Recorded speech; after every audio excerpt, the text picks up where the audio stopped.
What's up, everybody? Thralls Metal here once again. I'm Necrotic, and I have yet another collection update for you. And yeah, this is still more shit from Florida.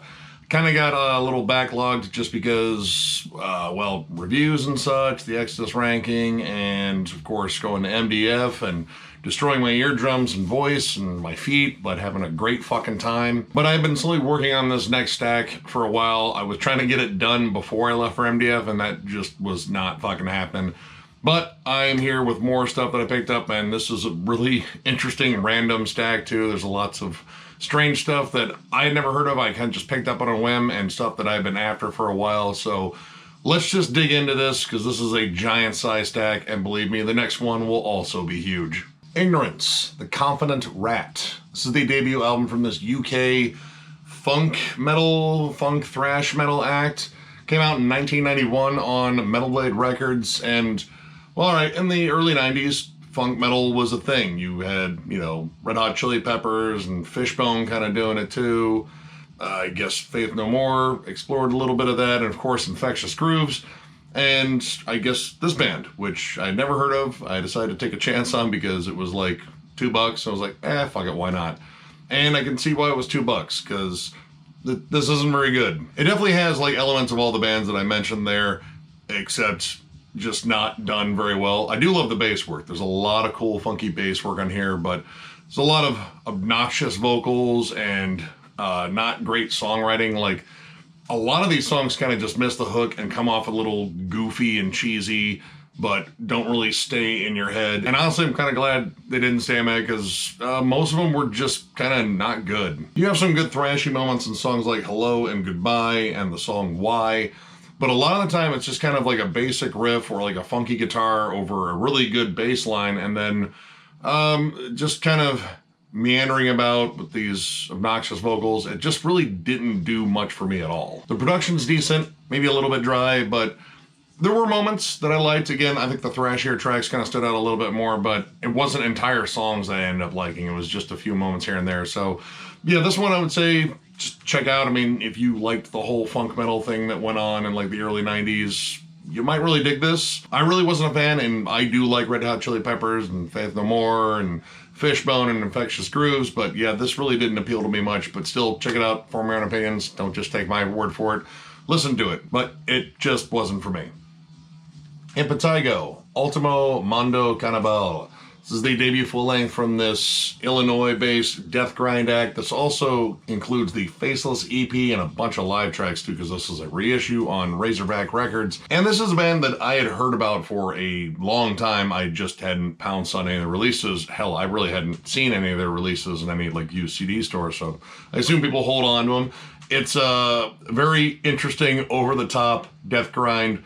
Lots of like carcass worship on here, but also a fuck ton of autopsy worship. But it's more of autopsy's like punkier side, like actually maybe more like abscess. But this is some really over the top, gnarly stuff. The production is incredibly raw. In fact, the toms sound like the dude's hitting like giant empty paint buckets. And the vocals are pretty much vomited, except for like high screams every now and then, so they kind of do the carcass flip here and there. But most of the time, it's just someone retching directly into the fucking microphone.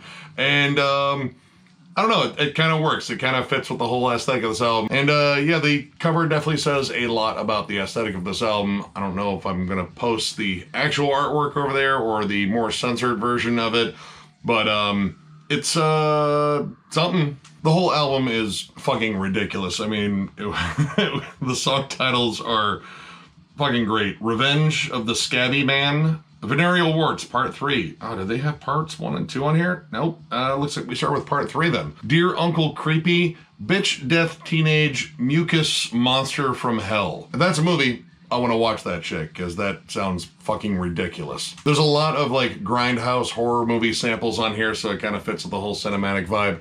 And the fact that it's more like kind of grindcore death grind, it's kind of like Mortician meets Repulsion, which sounds actually pretty damn good. I did recognize a couple of samples from Fulci's Zombie though, so that was kind of cool to have that little connection there.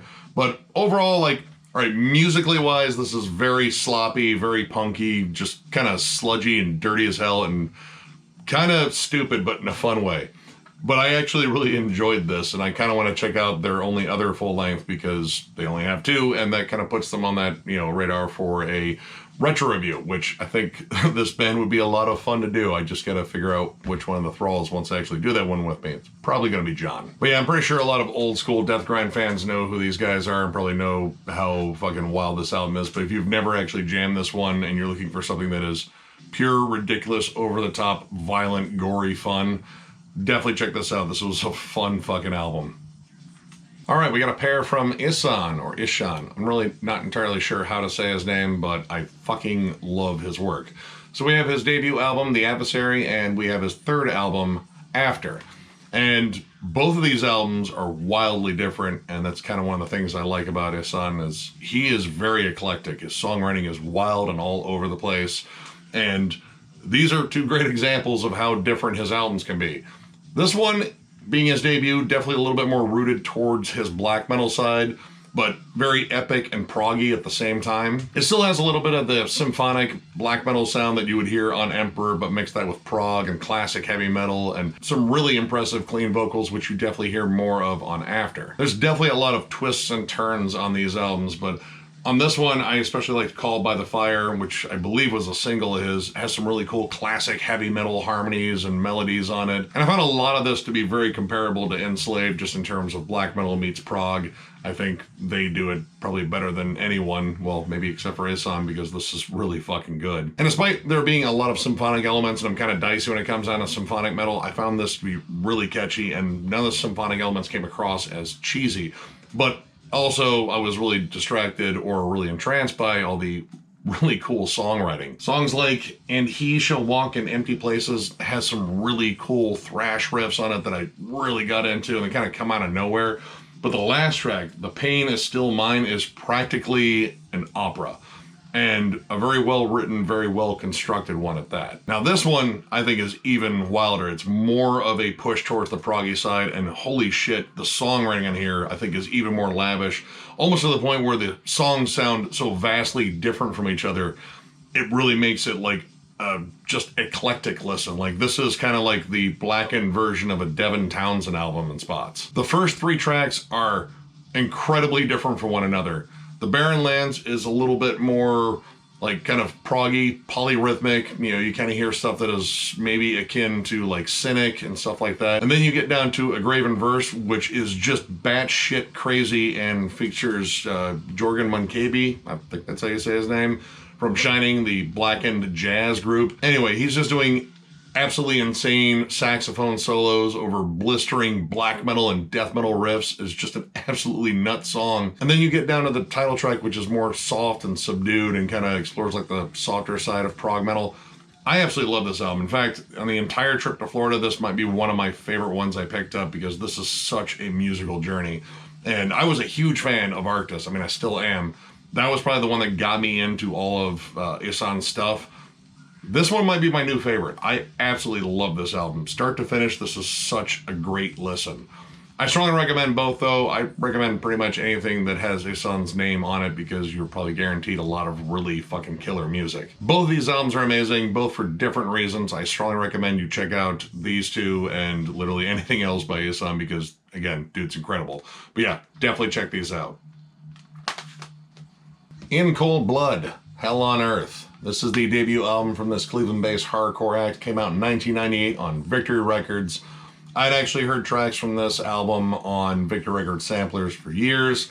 Saw this one, figured it was time to pick it up, and well, it's kind of interesting because this actually features Jason Popson, or J-Man, of Mushroomhead on vocals, and he's a solid hardcore vocalist. And while I'm not much of a Mushroomhead fan anymore, Jason Popson has some fucking legit hardcore cred, because this is a nasty hardcore release. Heavy, short songs, they're abrupt, they're violent, very similar to Terror, but with like a little bit of the Hatebreed sort of metalcore groove in spots. And while I would say this is definitely more of a hardcore release versus a metalcore release, there's definitely some metal riffing, especially in War is Waged, and the first song that I ever heard, Lost in Doubt. There's some really cool scorching lead work on there, and again, like more metallic sounding riffs, but there's tons of the fast, punky shit on here, and this is just a nasty fucking hardcore album. I've been looking for this for a long time. It's just a flat-out, short, violent listen. That's kind of what I was looking for in hardcore. I did have some issues with Bleak Existence because holy fucking shit, that feedback fucking hurt. Like, I had to legit turn down my fucking speakers, and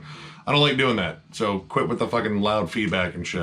And I thought it was kind of interesting that the last track, Stand Your Ground, literally ends with, I think, an audio splice of a fucking atomic explosion, which, yeah, I wonder why. That's really not a complaint, it's more of an observation. But yeah, I mean, if you love old school fucking like 90s hardcore, definitely check this out. This is an absolute beast of an album. And I believe this band is getting back together. I don't know if Jason Popson's still in it because Mushroom Head's still going, but I believe they're playing in Cleveland at some point in June with Integrity. So I guess keep an eye out for that if that's an actual tour, just a one-off date. But I mean, if you're a Cleveland resident, definitely go check that out because I imagine you're going to get an awesome fucking hardcore show. So yeah, check this one out.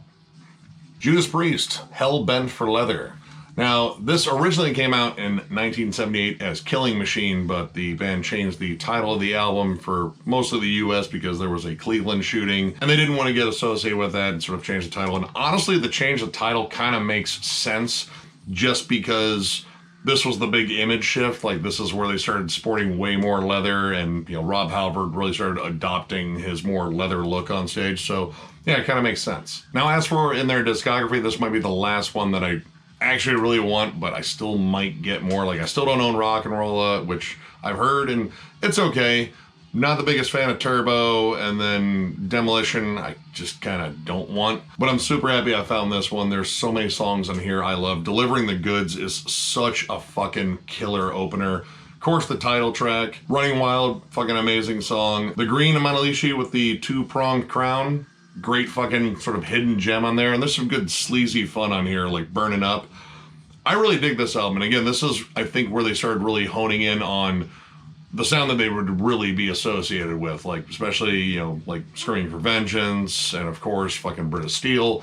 But I think this one actually might be a little bit better than British Steel. I do like that album, but there's some filler tracks, but I mean, most of the time there are filler tracks in Judas Priest albums, but overall, I fucking love them because it's Judas Priest. That being said, Evening Star and Take on the World, yeah, pretty damn cheesy, and just probably skip those tracks overall. I don't know, you might dig them, I don't.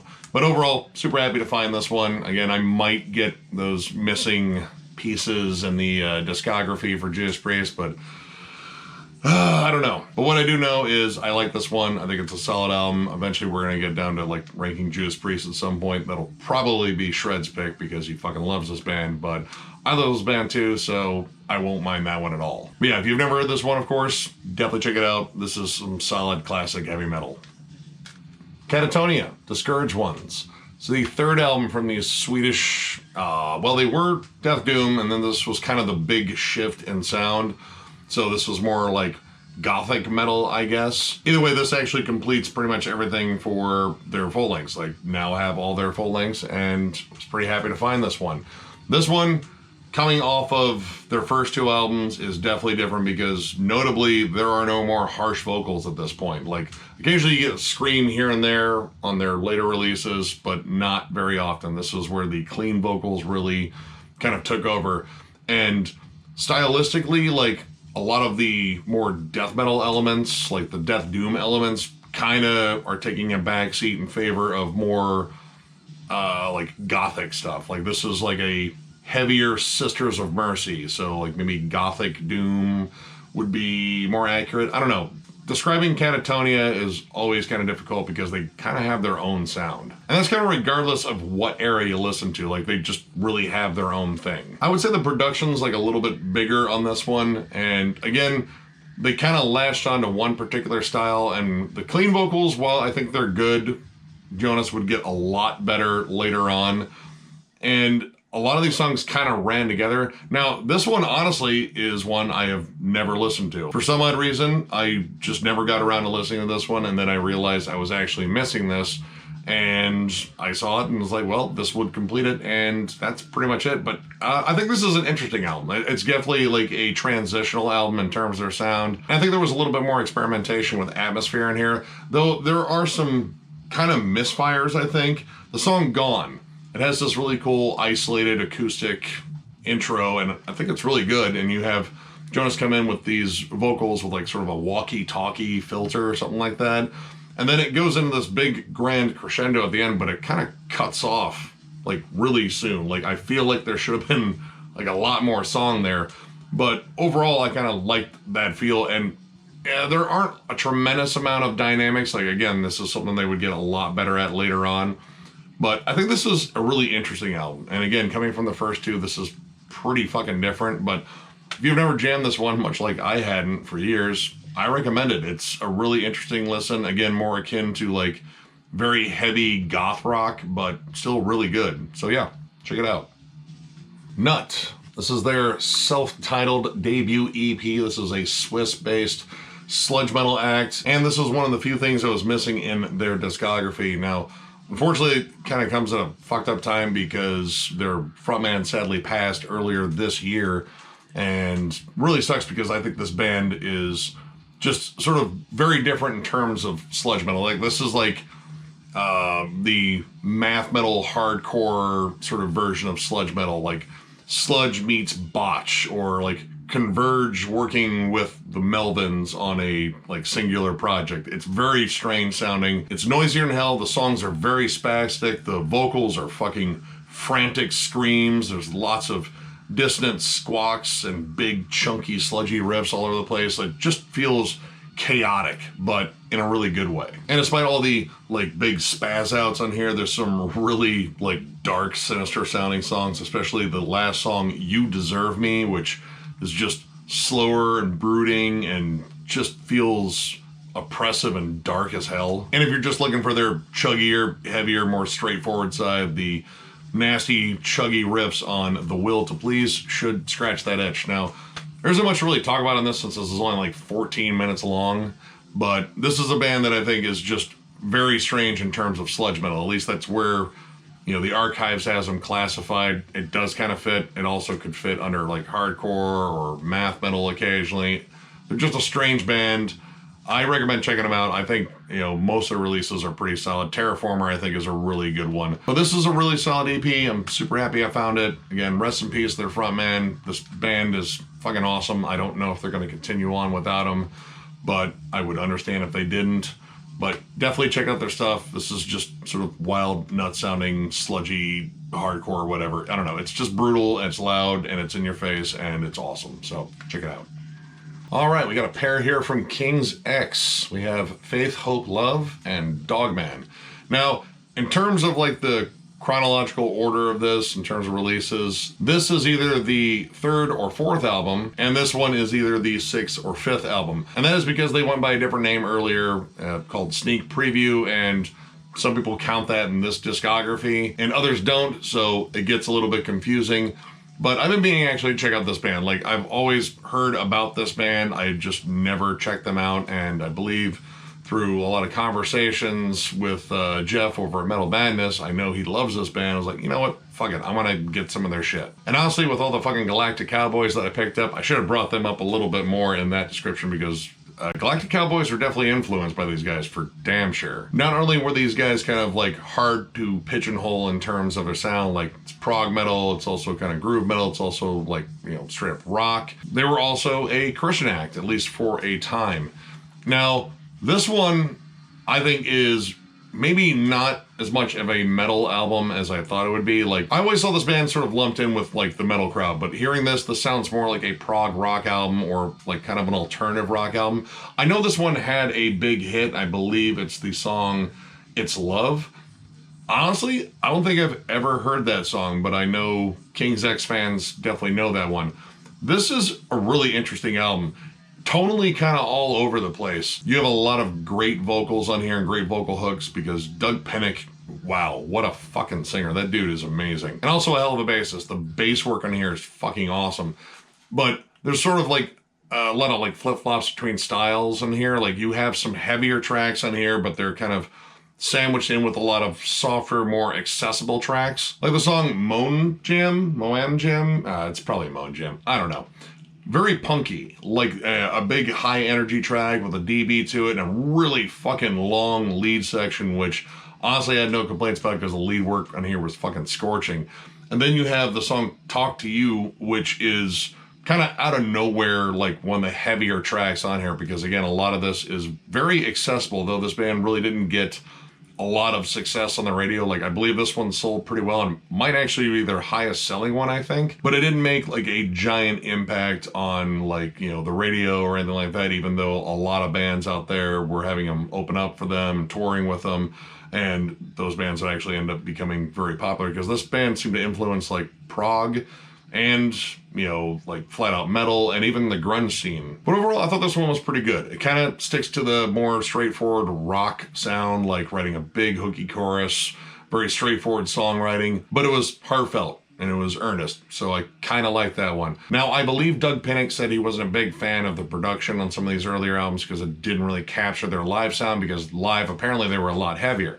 I don't know, I've never seen them, but when it came down to this one, Dogman, this is a fuck ton heavier. Now, this is when they sort of changed management and changed producers, and this producer got their live sound down, apparently, because this is a lot heavier. I would say this is definitely more of a metal album, but they kept a lot of the elements that I really liked on this, namely the big vocal hooks, big choruses, but with beefier, more metal riffs, and sort of a darker theme overall. Like, this one feels more positive. Like, this one kind of has the Galactic Cowboys sort of feel to it, just in terms of like, you know, let's just talk about less negative shit. This one's definitely tonally a bit darker and a little bit more introspective. I think this was a point where like Doug Pinnick was kind of questioning his religion at that point and whether or not he would continue on that path. And I think that actually made for a really interesting listen, because lyrically this has a lot of cool themes I can get behind. I would say this is a little bit less on the proggy side. Like, this is just a little bit more straightforward and heavy.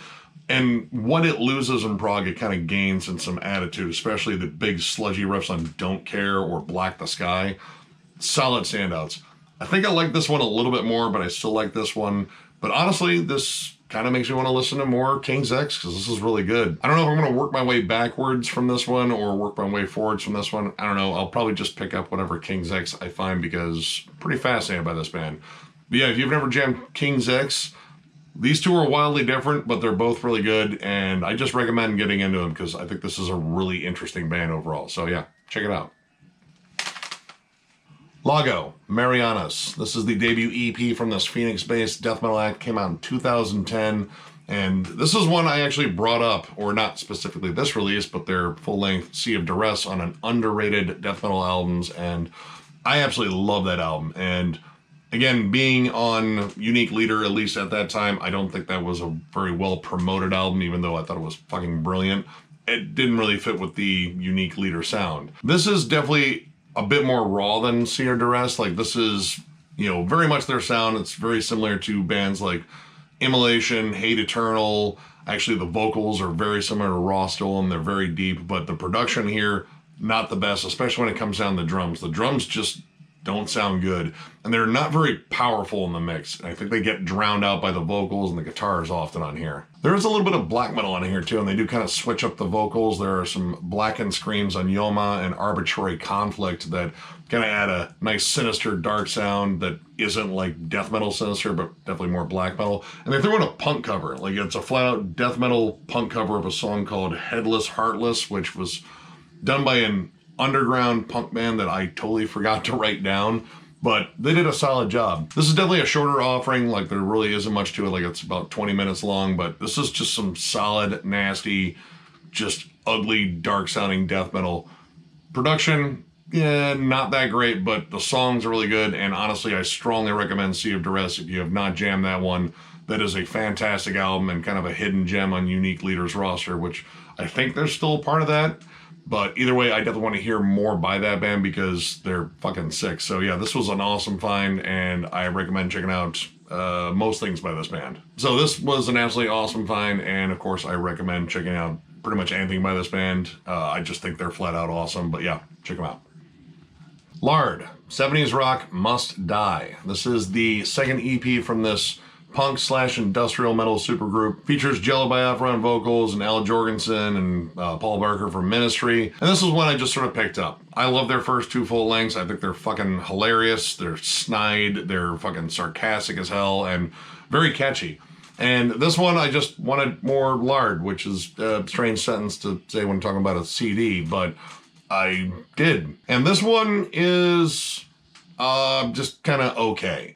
The main title track in here is just sort of obnoxious. In fact, I think Jello sounds more obnoxious on here than anything else. Like, he just sounds more clownish, like he's fucking around a little bit more, which, I mean, yeah, that's entirely possible with Jello. But the title track is admittedly pretty fun. Like, it's just sort of cynical and making fun of 70s rock, like definitely taking digs at like AC/DC and Kiss. And of course there's a cowbell, because why the fuck wouldn't there be a cowbell on a song parodying 70s rock? Now, this only has 3 tracks, but they're kind of long, and they're kind of long for what they are. Like, they're just straightforward like industrial rockers. They really don't go a lot of different places. They just sort of carry on for a long time. And granted, there are some solid riffs in here. You have Mike Scatia on here doing some riff work, as well as Al Jorgensen, which, you know, he writes some killer riffs too.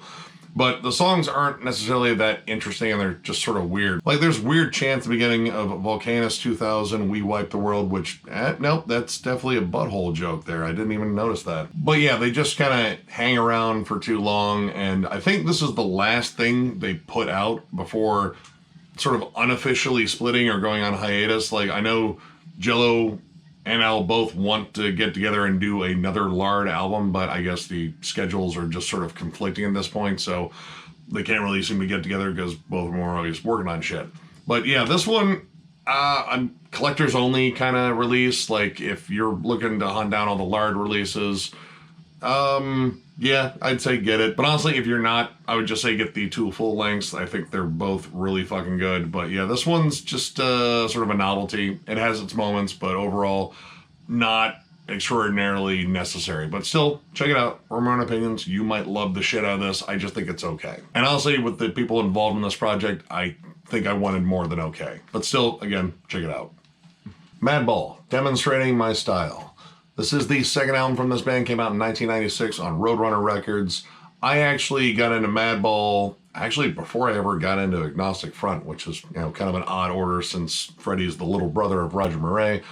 But honestly, I kind of like Freddie more as a vocalist, but I picked up Look My Way when I was in high school, and I really liked it. Like, I like the streetwise hardcore sound that this band has, and it's just vicious and violent and in your face at all times, and never disrespect Freddie or Roger, actually, because it sounds like they'd whoop the shit out of you. But yeah, straight up hardcore, lots of chunky riffs, good old school hardcore breakdowns. I think there's like a little bit of crossover thrash on songs like Streets of Hate, but overall the sound of this is just that straight up hardcore sound, like very similar, like Sick of It All too, and I guess Agnostic Front, though, again, different vocals. There are some interesting tracks in here, like Hardcore Still Lives, which is just a 6-second little shit fit, just reminding us that hardcore still lives. Not really necessary, but it's there.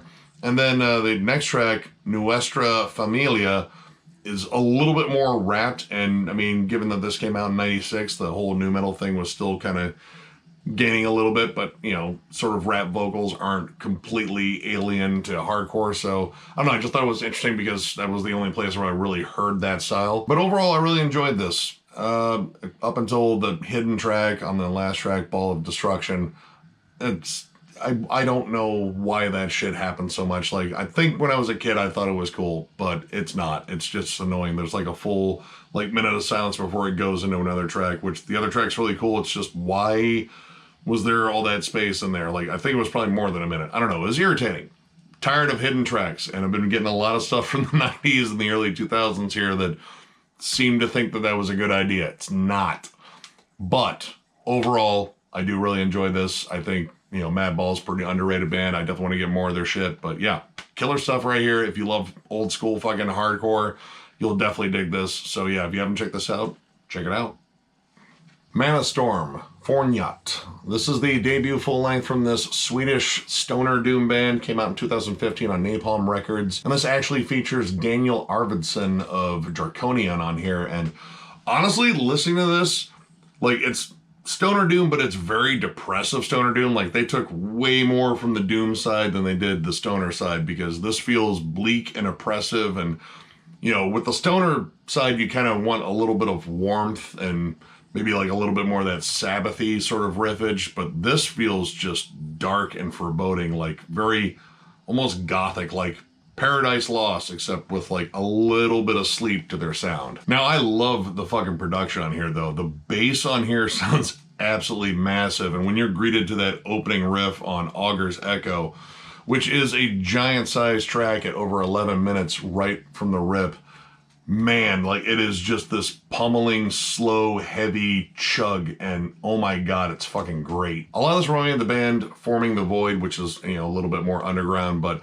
they kind of have that same sound, stoner doom, but there's a little bit more of oppressedness, though I think those guys have a different atmosphere, and vocally they're very different. These are more like groaned cleans, and again, that kind of meshes up with the more dark, foreboding atmosphere on here. This was just a very interesting listen. Like, it's kind of hard to describe. Like, it's dark and doomy and foreboding, but it's kind of warm in a way. I don't know. Like, there's a lot of interesting atmosphere in here too. Like, Sumerian Cry is like a little interlude on here that is more Middle Eastern sounding, but man, this album loves to fucking drone, especially the songs Horns of Jura and the title track in here. Fuck, those are heavy.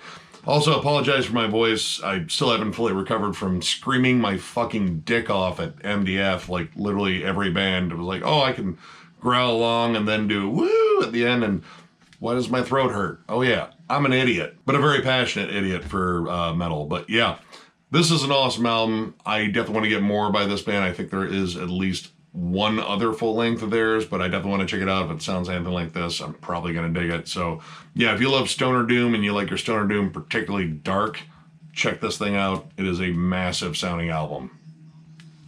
Mangled, Most Painful Ways.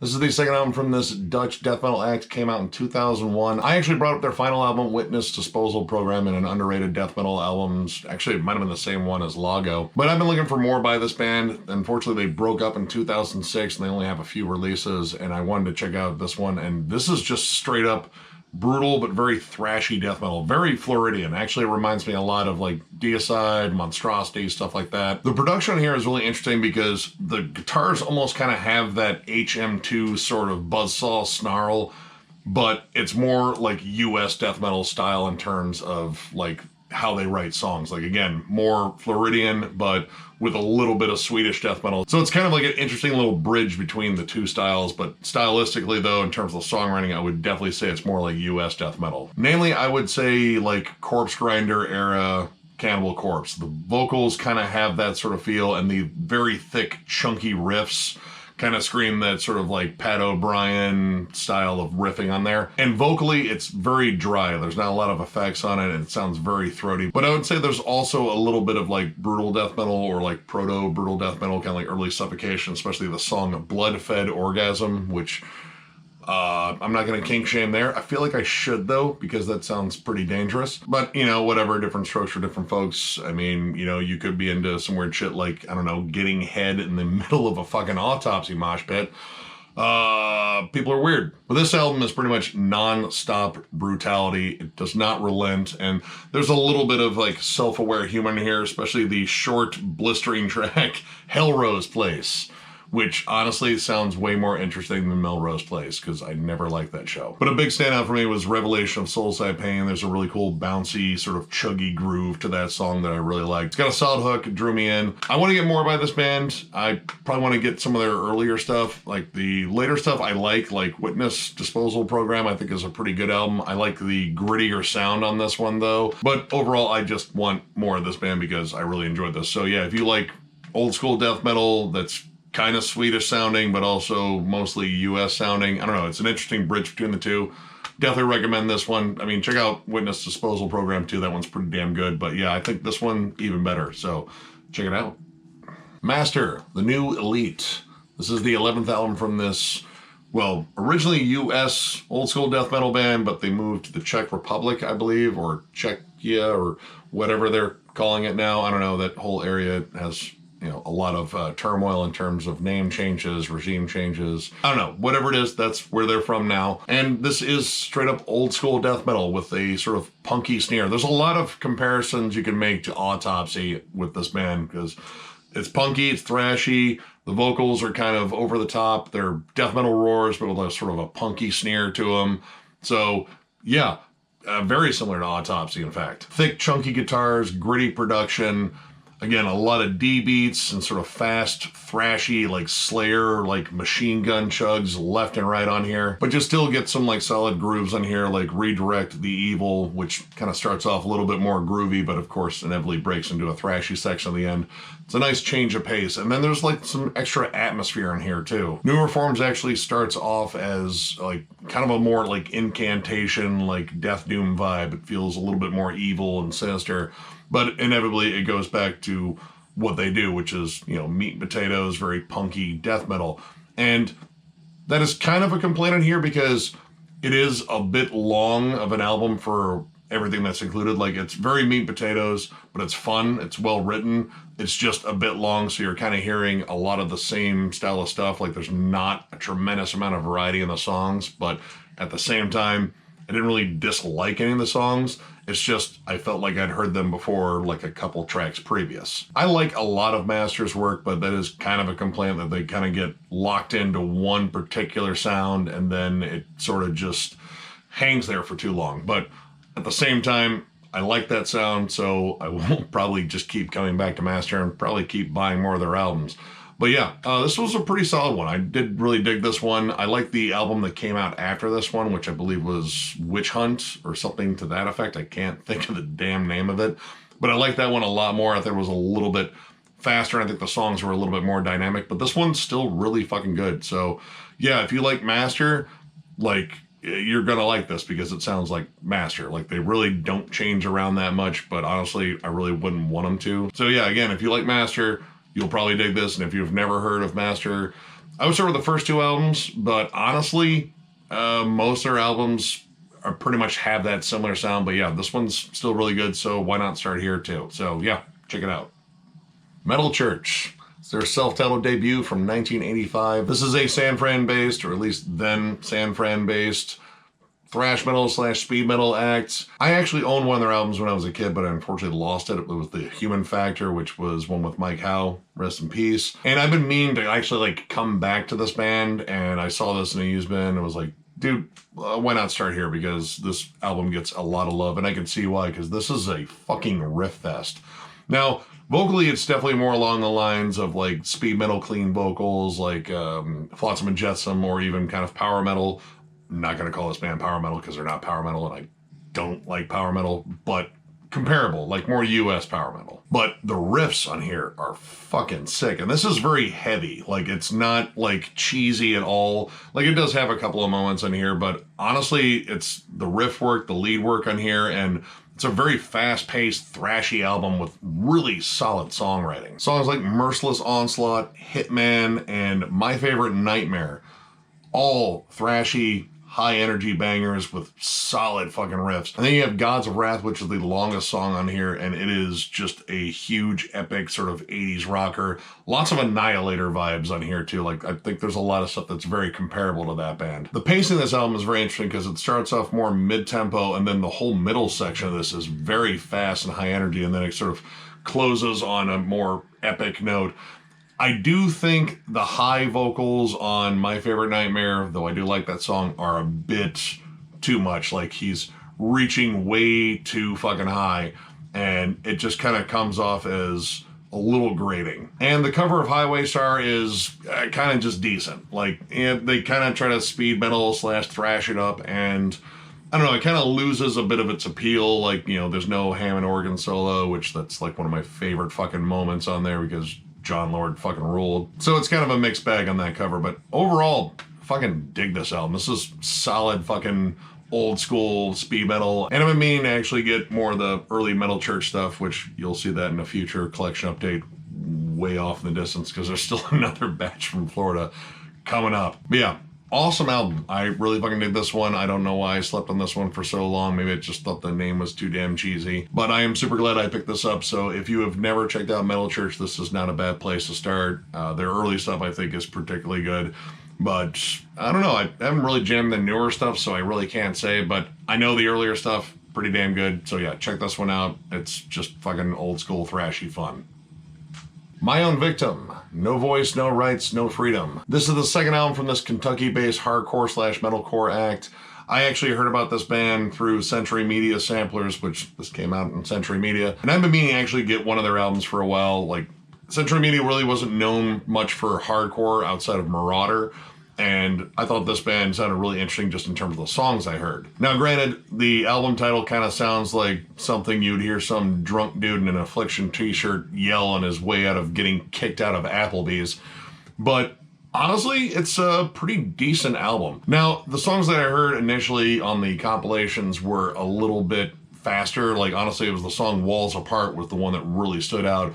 And I thought that would be the pace of this album, considering the songs are pretty damn short for the most part. But a lot of this is way more groovy.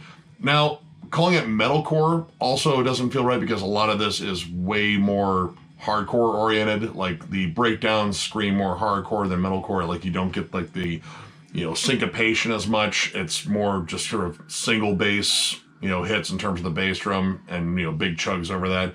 And there's a lot of like Pantera-ish moments on here too, especially in the song Ready to Explode. Like, that just has like the Pantera sort of, bouncing mosh sort of feel to it. But there's, again, tons of like punk influence. So this is kind of an interesting album where it definitely borrows from a lot of different camps and kind of comes together a little oddly. Like, a lot of this kind of feels like a watered down version of stuff that I got into when I was younger, like Sick of It All and Pantera and stuff like that, except it's not as good. Like, honestly, if I had heard this before those bands, I would probably really dig this. Like, I'd probably still hold it in high esteem just because there was like a nostalgic factor to it. But honestly, compared to those acts, this is just kind of second rate, but still not awful. Like, there's still some really good songs in here. It's just, a little bit bland. And I feel like they tried too hard in some aspects, like the weird funky end to Cornered is just sort of odd. And there's maybe like a little bit of like new metal-ish stuff on here. Like, it's very subtle, thank God, but it's still there. And production-wise, I think the guitars could have been louder. But yeah, this is just sort of a decent release. I wanted to pick this up just because I knew it had one song on there that I really liked, and I figured the rest of it would sound more like that. And it didn't, but I wasn't like terribly pissed off with what I heard. Like, this isn't a terrible album. It just feels really dated. But still, I mean, if you like that sound, like, Pantera and like Sick of It All and like maybe like a little bit of Hatebreed too, check this out. You might really dig it. I thought it was just okay, but that's just me. So yeah, don't take my word for it. Check it out for yourself. Nightbringer, Hierophany of the Open Grave. I don't know if I pronounced that first word right, but this is their third album. This is a Colorado-based black metal act. This came out in 2011, and I've been a fan of these guys for a while. The members are actually tied to bands like Sargeist and Ockleys, and I think both those bands are awesome too. And so far, out of all the stuff that I picked up by this band, I think this might be my favorite. The album before this one, Apocalypse Sun, I thought was really good, though I thought it was a little bit too raw and just kind of straightforward. Like, it didn't really kind of explore how dark and evil and epic it could be, and this one just sort of opened the floodgates. This has way more dynamics, way more distant atmosphere and melody. The vocals sound fucking demonic on here, and I think the guitar work in here is way more exceptional and way more thought out. There's even like a slide guitar on the song Psychagogoi. Don't even know what the fuck that is, but I don't care. The song's awesome, and that sliding guitar riff is just awesome. It kind of creates this extra creepy vibe to it. And you also have the more doomy atmosphere on a song like The Gnosis of Inhumation, which those riffs are just oppressive and dark, and it still sounds like black metal, but there's this doom metal vibe to it that I absolutely love. There's evil chants all over the place. There's organs. It sounds so grandiose, but also evil as fuck, and I absolutely love the sound. Like, I love a lot of their work, but I think this one, it just kind of latches on to everything I like about more epic sounding black metal, but it's, again, not epically cheesy, it's epically dark and fucking evil, because this just sounds sinister as fuck. The Angel of Smokeless Fire, I absolutely love the whole like middle and end of that song. Like, I love the whole song, but the middle / end of that where it slows down and gets, you know, again, more dark and slower and brooding. And the really cool acoustic lead on Via Tortuosa. I don't know what that means either, but I really like that. And I don't know, this whole album just has a vibe and an atmosphere to it, but it's very riffy and very hook laden. Absolutely love this release. Again, this might be my new favorite by Nightbringer. I don't know, I'd have to go back and like jam all their stuff again, which sounds like a good time anyway. But yeah, I strongly recommend this if you like your black metal, very lavish and, you know, loaded with different kinds of evil, like, you know, almost progressive in a sense. Check this out. It is absolutely killer, and honestly, I recommend most of their albums because I really do dig this band, but this one, I don't know, might be my new favorite. So yeah, check it out. Nocturnus The Key. This is the debut album from this Florida-based sci-fi death metal, progressive death metal act. I already own this, and I've probably shown it in a different video before, but this is an OG copy, and I didn't have that. I had the 2018 remaster, and I just saw this. I was like, well, you know what? I just kind of want an OG copy of this because this is such an awesome, underrated album. Technical as hell, loaded with cool sci-fi themes, which honestly, I think they might have been the first like death metal band to really take on sci-fi as a theme, because everyone's talking about like Satan and zombies and fucking gore and shit.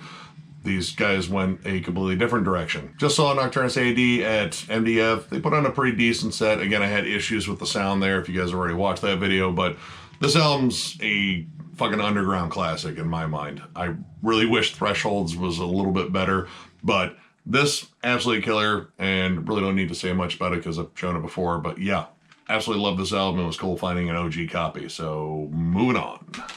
All right, we got another pair here from Nocturnal Breed. We have No Retreat, No Surrender, and The Tools of the Trade. This is their second album. This is their third album overall, and they're actually very different. And Nocturnal Breed is an awesome fucking black and thrash band, and we're eventually going to get a chance to talk to their frontman, one S.A. Destroyer. And I'm looking forward to that because it's giving me more of a chance to go back through the stuff that I owned. And then I saw these when I was on vacation. I was like, well, I should pick these up because I need to get more familiar with his work. And I'm so fucking glad I did, because these are fucking awesome albums and they're kind of different. This one is definitely more wild, frantic. It is just unhinged aggression, more raw production. And in terms of the two, this one leans, I would say, heavier on the black metal side.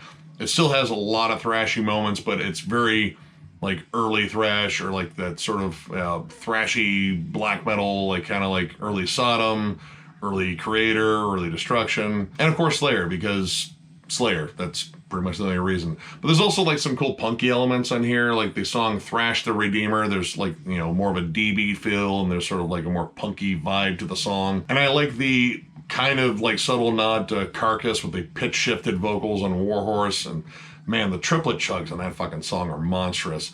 But one of my favorite things in here was the song Sodomite, which is a fucking flat out nasty song. But I like the fact that they sampled from the movie People Under the Stairs, which I absolutely love that movie. It's kind of hokey and weird going back and watching it now, but I still really dig that one, and it was cool to hear a sample from it. Now, it does feature some really fun covers. They do Anthrax's Metal Thrash and Mad and Twisted Sisters on the Blade, and they do a really good job. I think this might be a little bit hindered by the production. It is a little bit more raw. It's, you know, not the best mix, but overall the songs are fun.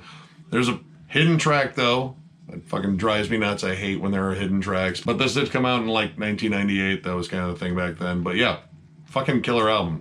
This one is a little bit less on the black metal side and way more on the thrash metal side. In fact, this one is probably even more riffy. There's more groove to it. Like occasionally they'll break out of that thrashy pace and deliver just a solid, slower song. The Sabbath Man, especially. And I mean, groove and Sabbath kind of go hand in hand, at least in, well, this church. I think the aggression here is maybe a little bit more reserved, and in place you have catchier songs and maybe a little bit more variety in the songwriting. Like the song Black Tooth Grin, which was Dimebag's favorite drink.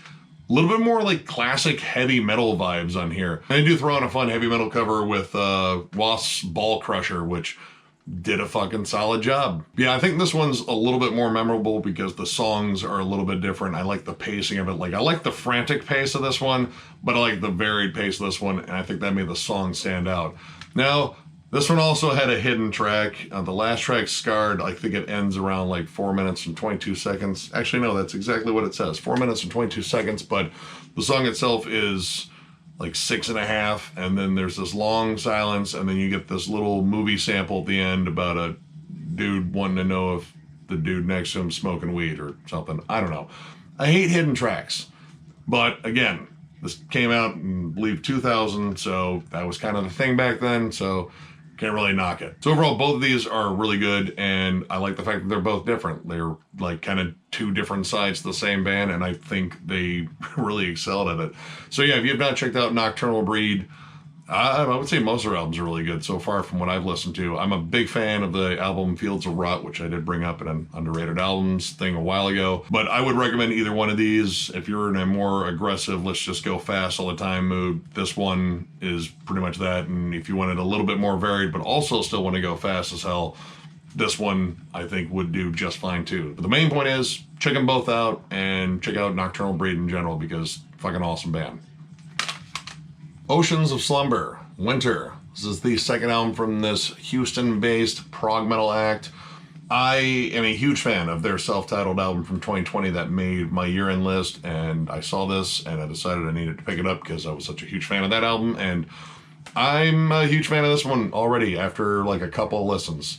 This band, I think, captures something like on an emotional level about progressive music. Like, this isn't all about like showmanship and leads and polyrhythms all the time. Like, this is about crafting very solid songs with great vocal hooks. Holy shit, their vocalist Cami has a flat out gorgeous voice, and she showcases it throughout this entire album. I would say this one is a little bit more soft than the last one. Like, this has like such an interesting like sort of dynamic. Like, there's vocal dynamics all over the place. You get harsh vocals trading off with her clean vocals, especially in the opening track, Winter, but probably the big one is Epilogue, which is a beast of a track, even features some slam riffs, which kind of makes sense because two of the members in here are actually a Malignant Altar, and I believe one of them was in Insect Warfare at one point, so brutality is still there, it's just used a little bit more sparingly, but it's mostly about her vocals. Like, the music is beautiful, it's well thought out, and the melodies are flat out gorgeous, but her vocals carry pretty much everything on here, and it's just amazing. The third track in is actually a cover of Moody Blues' Nights in White Satin, and they absolutely nail it, and they put their own spin on it. It's not just a traditional cover, though it starts out that way. They end the song with like dissonant tremolo riffs and blast beats, and it works. It works so damn well, and she sings her fucking, well, not balls off, that's, no. I do think it's a little odd that it's the third track on there. Like, that seems just a little early in an album for a cover, but in terms of complaints, I have minimal complaints about this. I think there are like maybe a number of segue tracks that could have been trimmed down a bit, but overall, I fucking love this album, and there's a lot of cool variety to it. I strongly recommend checking this one out. I need to get their first album just to hear what that one's all about, but so far, I've liked everything I've heard from this band, and they are working on an album for this year, so that should be coming out relatively soon. There was a single, and I liked it. Big surprise there. I'm already gushing about it. So there's a possibility we'll review that new one when it comes out. It also depends on what comes out on that date, but strongly recommend checking this out. It's very emotional, dark, moody prog, and I absolutely love it. And if you want to hear some absolutely killer female vocals in metal, this band right here. Check them out. And finally, we have Oppressor, Elements of Corrosion. This is the third and final album from the Chicago-based death metal act. They broke up in 1999, and I actually have their debut, at least a reissue of it, and a compilation. The only thing I am missing is their second album, Agony, which was honestly the first thing I ever heard from them on a compilation back in the 90s.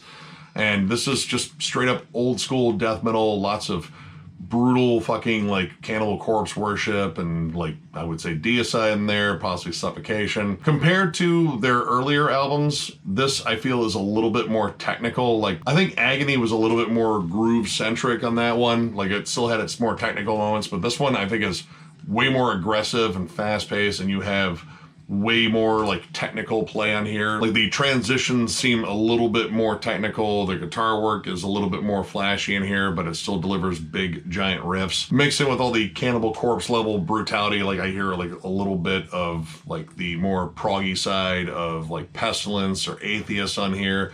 And it's a really interesting album. Like I think the production's a little kind of muddy and yeah, it's not the best, but overall, I think the songs are pretty solid. The vocals kind of have like an early Chris Barnes sort of, vibe, not like current Chris Barnes. We don't, well, we talk about that, but we mostly make fun of it. Like, honestly, if you want to hear Chris Barnes vocals now for free, either go on the internet or grab a cicada and shake it around your hand for a little bit, and they'll make the same noises. Now, this came out in 1998, and in 1998, that was not a great time to be a death metal band. That wasn't a great time to be like a metal band unless you were a new metal band at that point. So yeah, not the best time to be a death metal band. But honestly, I like the fact that they came out with a supremely heavy album and did not skimp on any of the brutality or try to water it down for mass appeal. Now, sadly, this would be their last album. I do want to get, again, their second album and, I don't know, maybe do a retro review of this band because honestly, like, this was kind of an early gateway into death metal for me as well. Like, I had already heard Cannibal Corpse and Obituary and Deicide, and then I heard this band in a compilation, but I could never find their albums.